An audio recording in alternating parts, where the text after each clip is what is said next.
Welcome to Getting It Done, a podcast about music, education, and life lessons. I'm your host, Tim Rausenberger. Today is a special edition of Getting It Done on Monday, January 20th, 2020. This is episode 330, Martin Luther King Jr. Quotes, Life, and Speeches. I Have a Dream.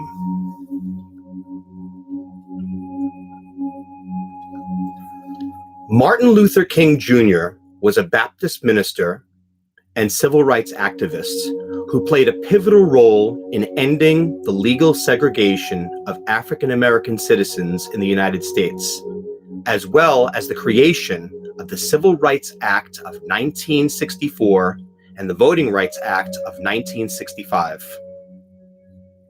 Dr. King won the Nobel Peace Prize in 1964, among several other honors.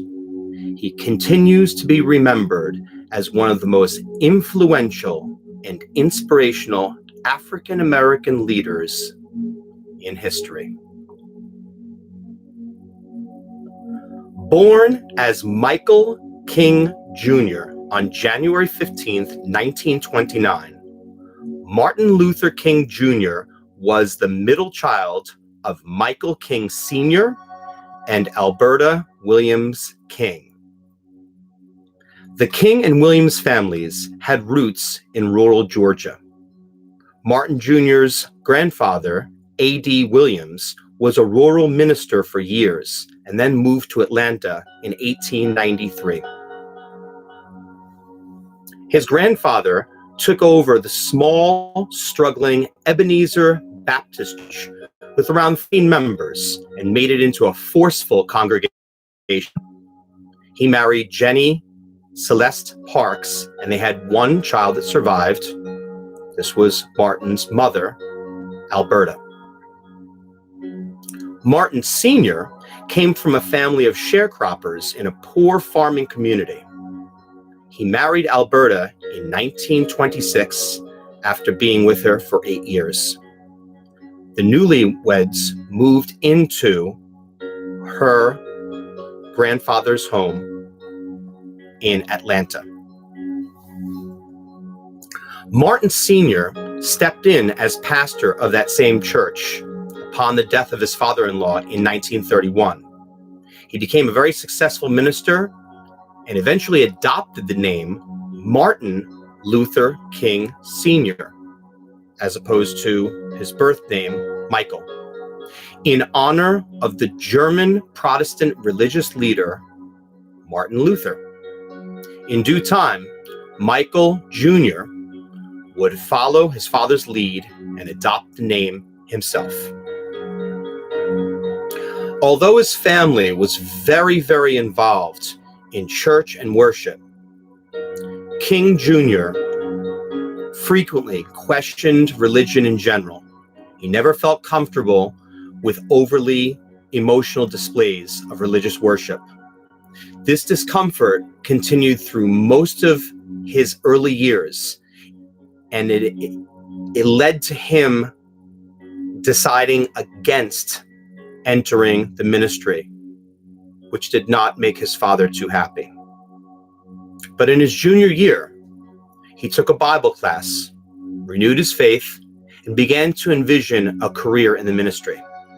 In the fall of his senior year in high school, he told his father of the decision that he would enter a seminary. During his last year in seminary, King came under the guidance of Morehouse College president Benjamin E. Mays, who influenced King's spiritual development. Mays was an outspoken advocate for racial equality and encouraged King to view Christianity as a potential force for social change. After being accepted at several colleges for his doctoral study, King Jr. enrolled at Boston University. It was during that time on his doctorate that he met Coretta Scott, an aspiring singer and musician at the New England Conservatory School in Boston. They were married in June 1953, and they had 4 children: Yolanda, Martin Luther King III, Dexter Scott, and Bernice. In 1954, while still working on that dissertation, he became the pastor of the Dexter Avenue Baptist Church of Montgomery, Alabama. He completed his PhD, earned his degree in 1955, and he was only 25 years old. The irony of him completing his degree in 1955 is that it coincided with 2 separate incidents that occurred in Montgomery, Alabama. They both involved women. One, a 15-year-old girl named Claudette Colvin, and the second, a 42-year-old named Rosa Parks. Many people know the name Rosa Parks, but a lot of people do not know the name Claudette Colvin. Unfortunately, because Claudette was an unwed mother-to-be, they did not think it would be a good idea to have her be involved in the changes that would be necessary in society on behalf of all African Americans.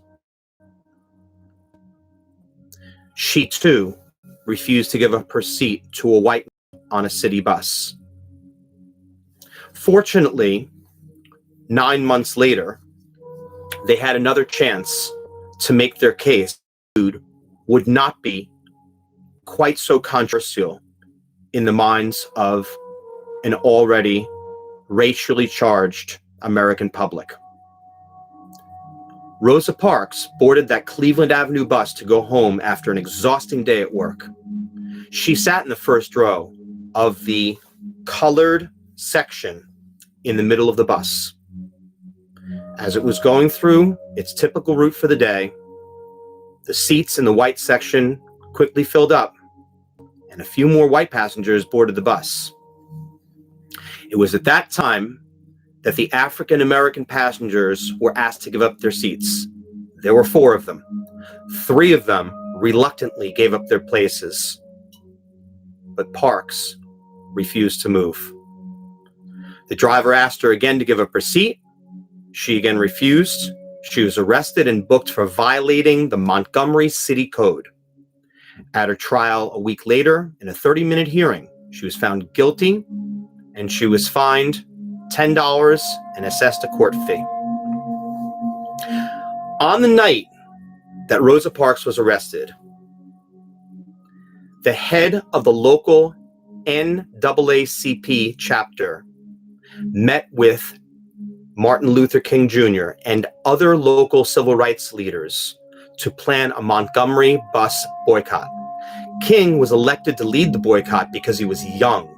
He was well trained, with solid family connections, and had professional standing. This goes to show that having that PhD and receiving a solid education can go a very long way. The problem was that King was also new to the community, and he had few enemies. So it was felt that he would have strong credibility with the Black community. And in his first speech as the group's president, he declared, quote, "We have no alternative but to protest. For many years, we have shown an amazing patience. We have sometimes given our white brothers the feeling that we liked the way we were being treated. But we come here tonight to be saved from that patience that makes us patient with anything less than freedom and justice." End quote. This skillful rhetoric put new energy into the civil rights struggle in Alabama. The bus boycott lasted over a year. It involved 382 days of walking to work, where people dealt with harassment, violence, and intimidation on behalf of the entire community. Dr. King's house was also attacked. In 1959, with the help of the American Friends Service Committee and inspired by Mahatma Gandhi's success with non-violent activism, King visited Gandhi's birthplace in India. The trip affected him in a profound way, increasing his commitment to America's civil rights struggle, which resulted in dozens of conventions, speeches, sermons, and rallies over the course of the 1960s. These accomplishments are well documented, and I strongly encourage you to research everything Dr. King accomplished over the course of the decade. By 1968, the years of demonstrations and confrontations were beginning to wear on King. He had grown tired of marches, going to jail, and living under the constant threat of death. He was becoming discouraged at the slow progress of civil rights in America and the increasing criticism from other African American leaders. Plans were in the works for another march on Washington to supplement the one that had taken place in 1963, which we'll be getting to later in the podcast. The plans were to revive his movement and bring attention to a widening range of issues. In the spring of 1968, a labor strike by Memphis sanitation workers drew King to one last crusade. On April 3rd, he gave his final and what proved to be an eerily prophetic speech, "I've been to the mountaintop," in which he told supporters at the Mason Temple in Memphis, quote, "I've seen the promised land. I may not get there with you, but I want you to know tonight that we, as a people, will get to the promised land." The next day, while standing on a balcony outside his room at the Lorraine Motel, Martin Luther King Jr. was killed by a sniper's bullets. The shooter, a malcontent drifter and former convict named James Earl Ray, was eventually apprehended after a 2-month international manhunt. The assassination sparked riots and demonstrations in more than 100 cities across the country. In 1969, Ray pleaded guilty to assassinating King and was sentenced to 99 years in prison. He died in prison on April 23rd, 1998. In 1983, President Ronald Reagan signed into law a bill creating Martin Luther King Jr. Day, a federal holiday honoring the legacy of the slain civil rights leader, by which this day would take place on the third Monday of each January. Martin Luther King Jr. Day was first celebrated in 1986 and eventually by all 50 states in the year 2000.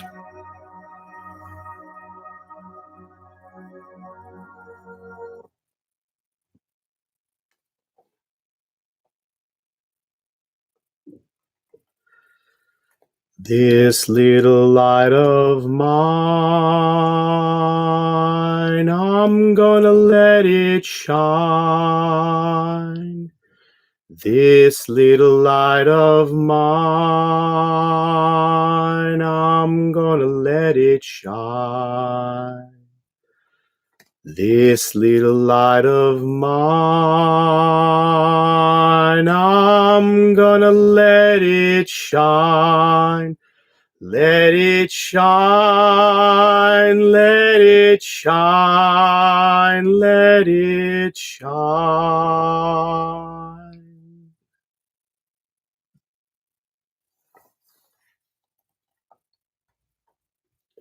On August 16th, 1967, Dr. King delivered an address at the 11th Annual Convention of the Southern Christian Leadership Conference.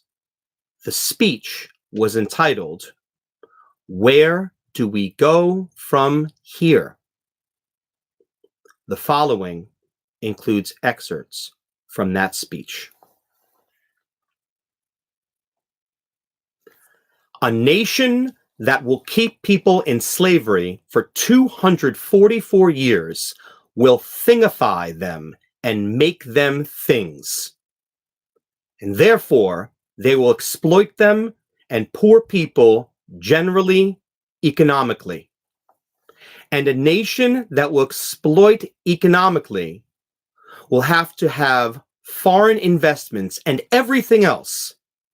And it will have to use its military might to protect them. All of these problems are tied together. And what I'm saying to you today is that we must go from this convention and say, America, you must be born again. And so, I conclude by saying today that we have a task, and let us go out with a divine dissatisfaction.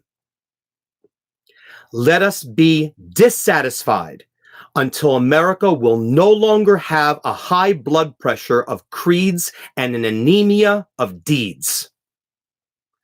Let us be dissatisfied until the tragic walls that separate the outer city of wealth and comfort from the inner city of poverty and despair shall be crushed by the battering rams of the forces of justice. Let us be dissatisfied until those who live on the outskirts of hope are brought into the metropolis of daily security. Let us be dissatisfied until slums are cast into the junk heaps of history and every family will live in a decent, sanitary home.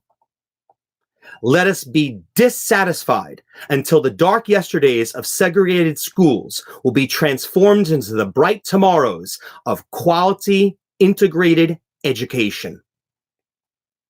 Let us be dissatisfied until integration is not seen as a problem, but as an opportunity to participate in the beauty of diversity. Let us be dissatisfied until men and women, however black they may be, will be judged on the basis of the content of their character and not on the basis of the color of their skin. Let us be dissatisfied. Let us be dissatisfied until every state capital will be housed by a governor who will do justly, who will love mercy, and who will walk humbly with his God. Let us be dissatisfied until every city hall justice will roll down like waters and righteousness like a mighty stream. Let us be dissatisfied until that day when the lion and the lamb shall lie down together, and every man will sit under his own vine and fig tree, and none shall be afraid. Let us be dissatisfied, and men will recognize that one out of their own blood, God made all men to dwell upon the face of the earth. Let us be dissatisfied until that day when nobody will shout white power, when nobody will shout black power, but everybody will talk about God's power and human power. And I must confess, my friends, that the road ahead will not always be smooth. There will still be rocky places of frustration and meandering points of bewilderment. There will be inevitable setbacks here and there. And there will be those moments when the buoyancy of hope will be transformed into the fatigue of despair. Our dreams will sometimes be shattered and our ethereal hopes blasted. But difficult and painful as it is, we must walk on in the days ahead with an audacious faith in the future. This is our hope. And with this faith, we will be able to sing in some not too distant tomorrow with a cosmic past tense. We have overcome. We have overcome. Deep in my heart, we did believe we would overcome.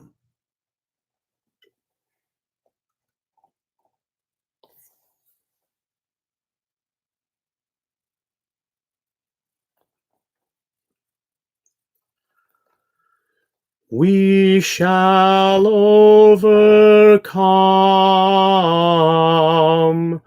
We shall overcome. We shall overcome someday.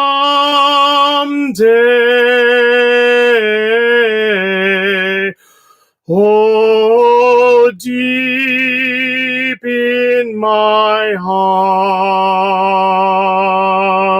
I do believe we shall overcome someday.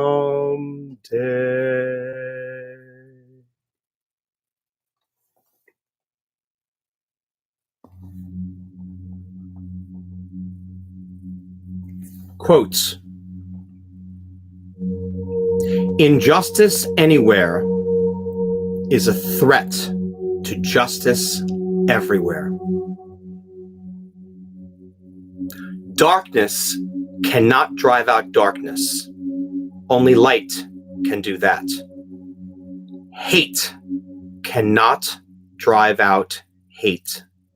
Only love can do that. The time is always right to do what is right. Free at last, free at last. Thank God Almighty, we are free at last. Life's most persistent and urgent question is, what are you doing for others?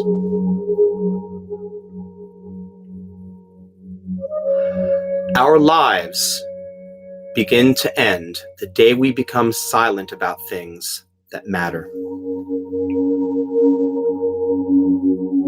The ultimate measure of a man is not where he stands in moments of comfort and convenience, but where he stands at times of challenge and controversy. In the end, we will remember not the words of our enemies, but the silence of our friends. We must learn to live together as brothers or perish together as fools.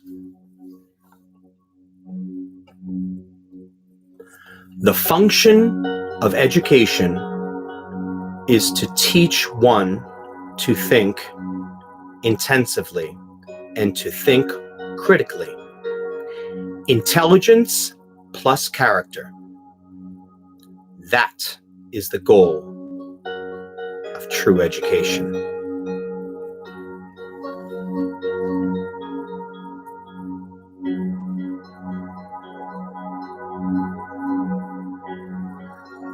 August 28th,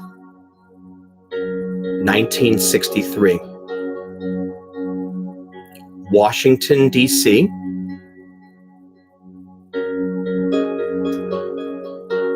in front of the Lincoln Memorial.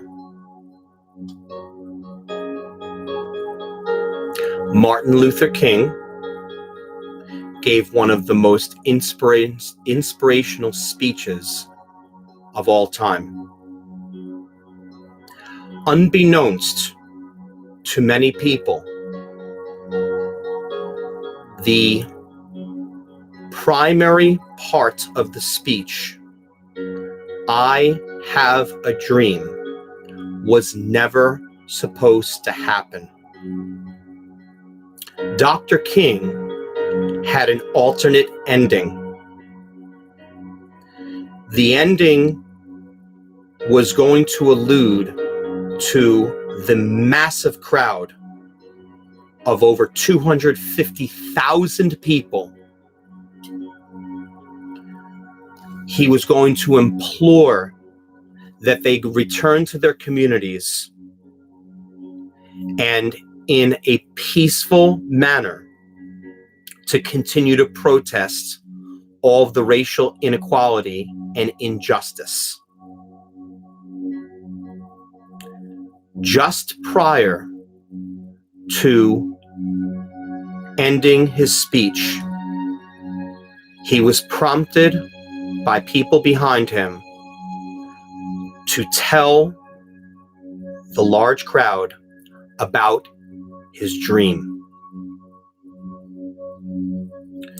This goes to show why Martin Luther King Jr. will go down as one of the greatest leaders of all time. Martin Luther King Jr. is known for being a civil rights activist.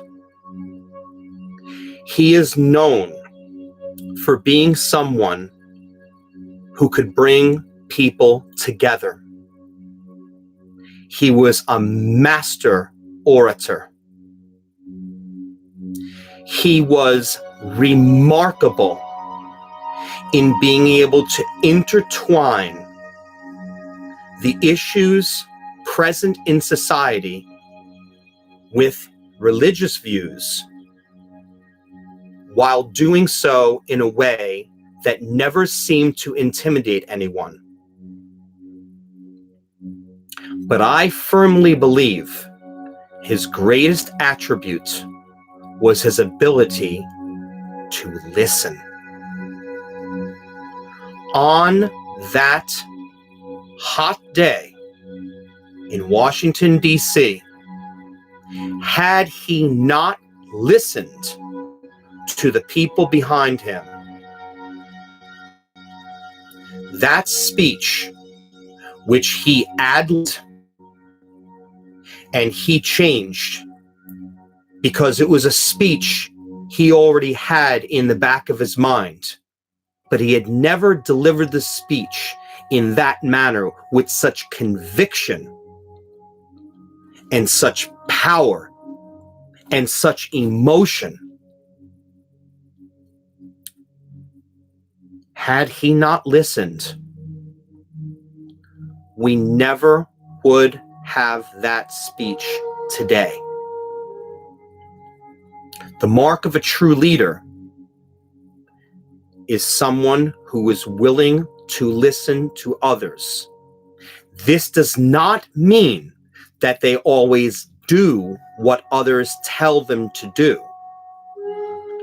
But the great leader will listen to others, take in what they have to say, what they have to offer, digest it, and then make an educated decision. Sometimes that decision has to be made quickly. Such was the case with "I Have a Dream."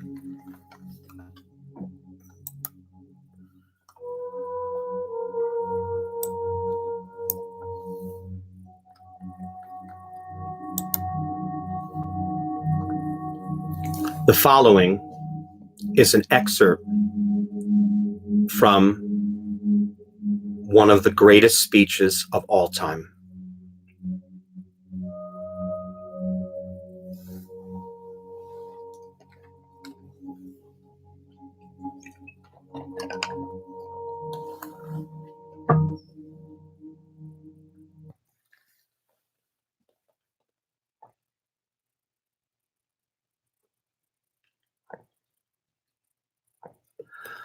I am not unmindful that some of you have come here out of great trials and tribulation. Some of you have come fresh from narrow jail cells. Some of you have come from areas where your quest for freedom left you battered by the storms of persecution and staggered by the winds of police brutality. You have been the veterans of creative suffering. Continue to work with the faith that unearned suffering is redemptive. Go back to Mississippi. Go back to Alabama. Go back to South Carolina. Go back to Georgia. Go back to Louisiana. Go back to the slums and ghettos of our northern cities, knowing that somehow this situation can and will be changed. Let us not wallow in the valley of despair. I say to you today, my friends, even though we face the difficulties of today and tomorrow, I still have a dream. It is a dream deeply rooted in the American dream.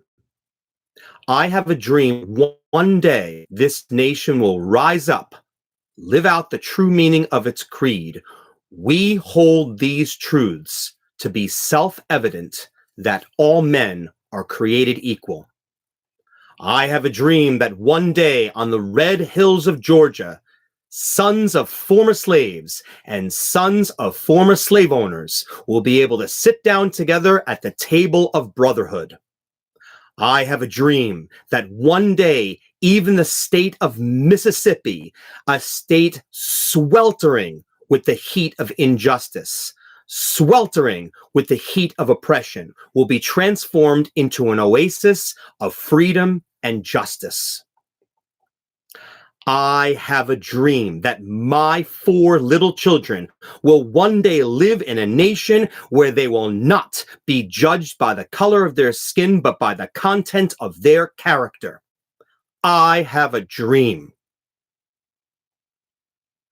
I have a dream that one day in Alabama, with its vicious racists, with its governor having his lips dripping with the words of interposition and nullification, one day right there in Alabama, little black boys and black girls will be able to join hands with little white boys and white girls as sisters and brothers. I have a dream today. I have a dream that one day every valley shall be exalted, every hill and mountain shall be made low. The rough places will be made plain, and the crooked places will be made straight. And the glory of the Lord shall be revealed, and all flesh shall see it together. This is our hope. This is the faith that I go back to the South with. With this faith, we will be able to hew out of the mountain of despair a stone of hope. With this faith, we will be able to transform the jangling discords of our nation into a beautiful symphony of brotherhood. With this faith, we will be able to work together, to pray together, to struggle together, to go to jail together, to stand for freedom together, knowing that we will be free one day. This will be the day when all of God's children will be able to sing with new meaning. My country, 'tis of thee, sweet land of liberty, of thee I sing. Land where my fathers died, land of the pilgrim's pride. From every mountainside, let freedom ring. And if America is to be a great nation, this must become true. So let freedom ring from the prodigious hilltops of New Hampshire. Let freedom ring from the mighty mountains of New York. Let freedom ring from the heightening Alleghenies of Pennsylvania. Let freedom ring from the snow-capped Rockies of Colorado. Let freedom ring from the curvaceous slopes of California. But not only that. Let freedom ring from Stone Mountain of Georgia. Let freedom ring from Lookout Mountain of Tennessee. Let freedom ring from every hill and molehill of Mississippi. From every mountainside, let freedom ring. When we allow freedom to ring, when we let it ring from every city and every hamlet, from every state and every city, we will be able to speed up that day when all of God's children, black men and white men, Jews and Gentiles, Protestants and Catholics, will be able to join hands and sing in the words of the old Negro spiritual, free at last, great God Almighty, we are free at last.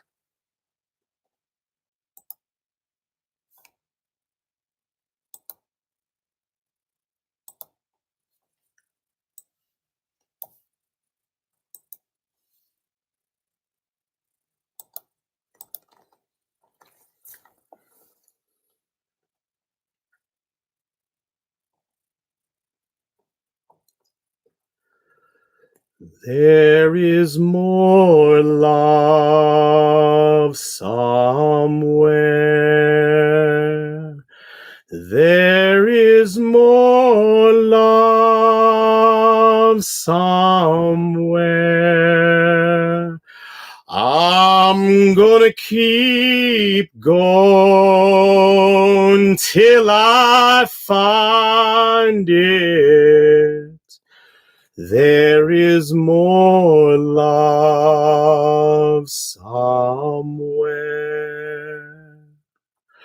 There is more hope somewhere. There is more hope somewhere. I'm gonna keep going till I find it. There is more hope somewhere. There is more peace somewhere. There is more peace somewhere. I'm gonna keep going till I find it. There is more peace somewhere.